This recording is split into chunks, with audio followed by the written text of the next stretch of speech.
Okay, going to try a third time around on this subject, but this is just an update video on the Sonic comic rumor I talked about.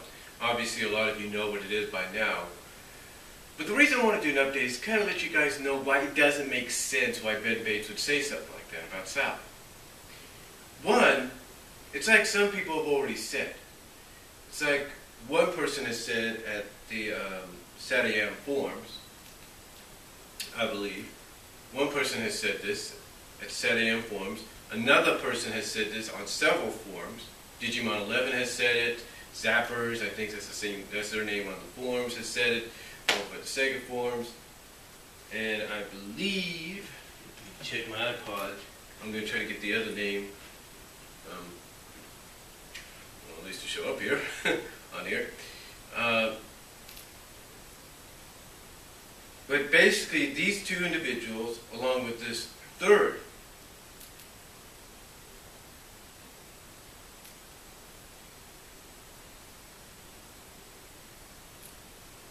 along with this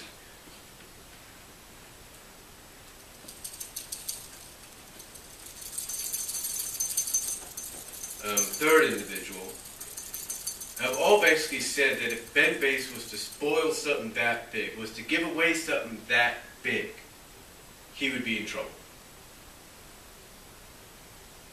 Yeah, basically, if he was to go out and say that, he would get his butt fired from Archie Comics. Because it doesn't make sense that you're planning something this big and you're giving away something that's going to be a major element in the story, and you're giving it away before the character officially meets up with Sonic again, or reunites with Sonic again. You know, it doesn't make any sense. But, you know, myself, Digimon 11, Zappers,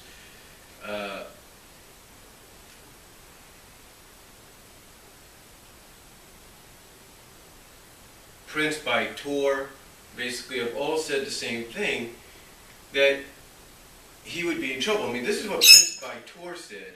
This is what Prince by Tor said a day ago. This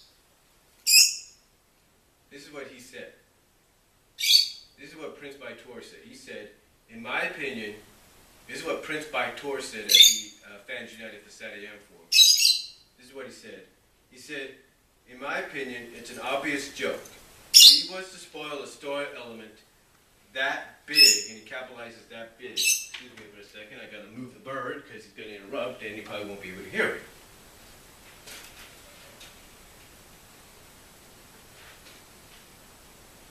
But in other words, I'll get back to that in a second.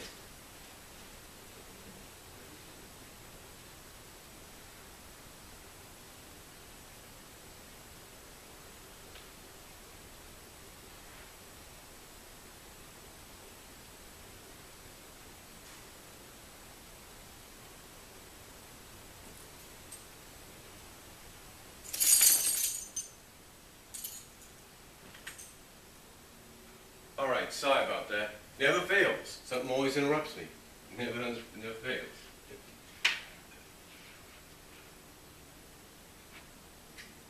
But anyway, what he said was, what Prince by Tor said at the Saturday Night Forums, this is what he said, and I quote, at the Saturday Night Forums, Fantasy United for Saturday Night Forums, this is what he said, and I quote, in my opinion, it's an obvious joke.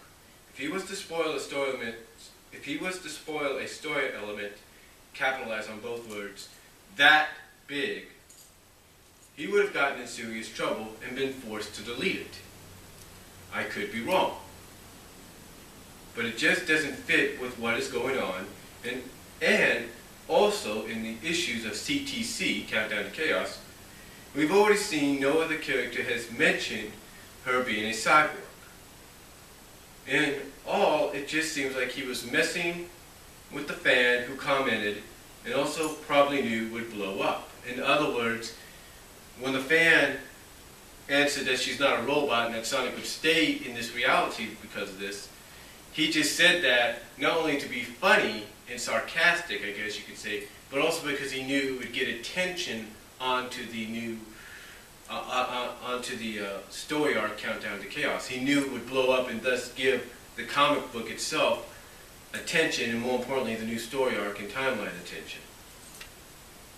And then he adds on later on, and I quote, this is Prince by Tor, and I quote, he says, he edits and adds on, also, if you look at Sally in 252, she's sneaking around the Death Egg, avoiding the swap box, and from the cover of 256, she's obviously fighting Robotnik alongside Sonic and the rest of the Freedom Fighters. From this, even if she was still a robot or cyborg, which I highly doubt, she is not on or under the control of Robotnik, nor does she appear to have the augmented power of a cyborg to defeat the Swapbots on her own. In other words, even if she was what Ben Bates has said, obviously was joking around at, or sarcastically joking around about, even if she was, she wouldn't be able to fend off all these Swapbots or egg swats, whatever you want to call it, by herself. She wouldn't be able to do that. And again, also, just like they said, he would get in trouble, like Digimon 11 and Zappers has said, he would be fired from his job. He would not even be, he would be fired. As soon as Archie Comics would find out, and Ian Flynn would find out, mostly Archie Comics, maybe Sega, he would be gone. He would be gone. Now somebody mentioned that when Endangered Species happened, that it wasn't until the last minute that Ben Bates or Tracy Yardland in this case knew about what was going to happen inside the issues, and instead the cover for 240 for that issue, I think part 2, if you will, of Endangered Species, remained the same. Thus, the tentacles, the cybernetic tentacles, were originally Linda's, but because of what's happened behind the scenes and the alterations made to that second part, she is not involved in that issue in any way. So the cover doesn't make sense. The cover doesn't match up. So again, like I said, it doesn't make any sense. And also, like I said, he would have been forced to delete his comment on DeviantArt, as well as the fact that he would get in trouble and fired for what he said, because he basically be giving away a major storyline. It'd be like if somebody, an associate producer or director on, or even an associate script editor or whatever, somebody, let's say an associate worker on a major motion picture, like say Guardians of the Galaxy, which is next year, or Thor, The Dark World, which comes out this year, or Captain America, which comes out next year. It's like, or even Amazing Spider-Man 2. Basically they're saying, for example, what they're saying is if someone like one of those people, someone on the movie crew, someone like an associate producer, director, whatever, if they were to say, oh, in the last 60 to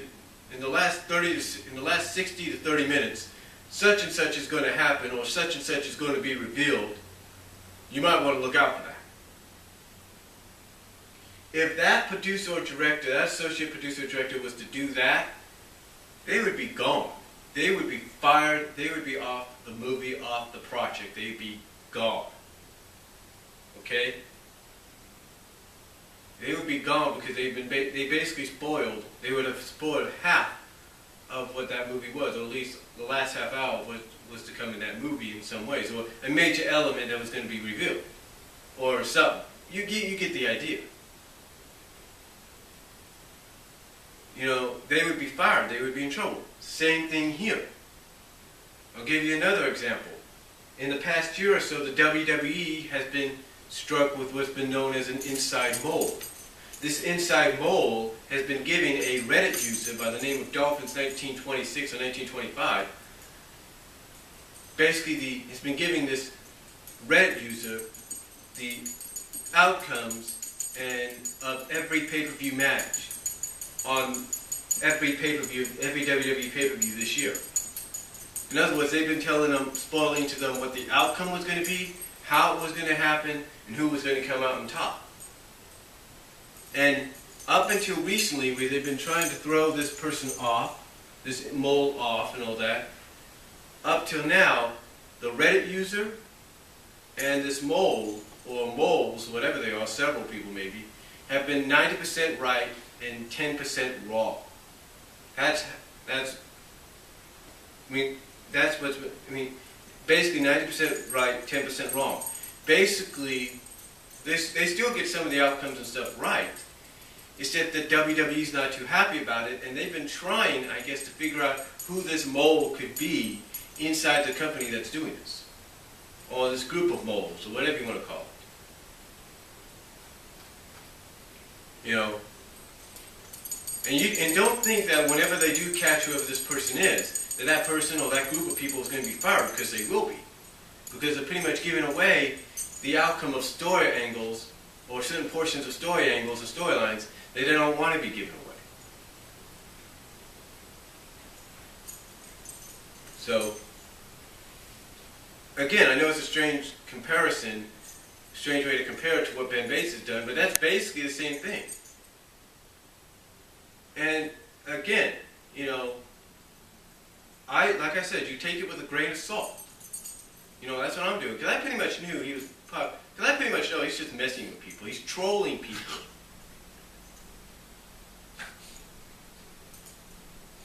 He's trolling people. He's, you know, trying to throw you off. Mainly, he's trying to get attention for the comic, for the story arc. That's what he's trying to do. Now, I know some people might say, well, Brian, what if? What if he's right? What if he is right? What if he's just saying this? What if he's saying this, realizing we may think he's joking, but he turns out right? What if? You know, it's like, what if it's like a double-edged sword? It's like, what if what he's saying is true, even though he knows we'll think it's not? Well, the only way I could think at the possibility, the slight possibility, very slight possibility that this could be true is like this. The only way I could see this being true in any sense, is if in this alternated timeline, that when Sally sacrificed herself to the roboticizer, that instead of getting roboticized, she ended up getting bodily injured. In other words, so badly injured that the only way to save her was to have cybernetics connected inside of her, thus enabling her to heal and get better and back onto the field. Basically like Monkey Kong. That's the only way I could see it happening, is if instead of her being roboticized, she got so bodily hurt that the only way to save her was to put cybernetics in her of some way, circuitry or cybernetics or something, like Monkey Kong. In other words, still being flesh and blood, but having some circuitry in her that would help her function normally, as if, you know, nothing really happened. And again, the only way, like I said, that could be a reality is if the roboticization, is if her being roboticized got turned into that in 230, or if the events of 225, basically, when she got shot down, she was basically shot to the point that she was still alive, but the only way to keep her alive was to do that. So those are the only scenarios. Either they're playing off what happened in 225 at the end, or they're playing off what happened at the end of 230, but alternate it to the point that the only way she's still around is if she has cybernetics or circuitry or something like that, you know, inside of her body, keeping her function as if, you know, nothing really happened. That's the only other way. That's the only other way. But again, I seriously doubt that's the case. Because when you look at the ending of 252, she does have sweat coming down on her. So, again, take it with a grain of salt, but the reason Ben Bates said that was he's basically trolling, trying to throw people off, and trying to basically joke with people. And it's like a lot of people pointed out, if this was true, he would be fired. for what he did, and he'd be forced to remove that comment. But again, we got to look at it from another side. It could be that, double-edged sword kind of deal, to where you think it's not true and it does turn out to be true, but this is the reason, and they're doing it because of this. They've altered something from either 230 or 225. That's the only way I could see it working. But again, that's just my opinion on it. Just thought I'd give you an update on it, because like I said, it'd be like if someone was giving away a major situation in a motion picture upcoming, like Thor, Dark World, or Captain America. It's like if somebody on the movie crew, an associate of some kind, or supervisor of some kind, was to do that, they would be fired by the studio. Straight up. So, that's all I'm going to say on it. Let me know what you guys think down below. Comment if you like. God bless. Take care. And I'm out.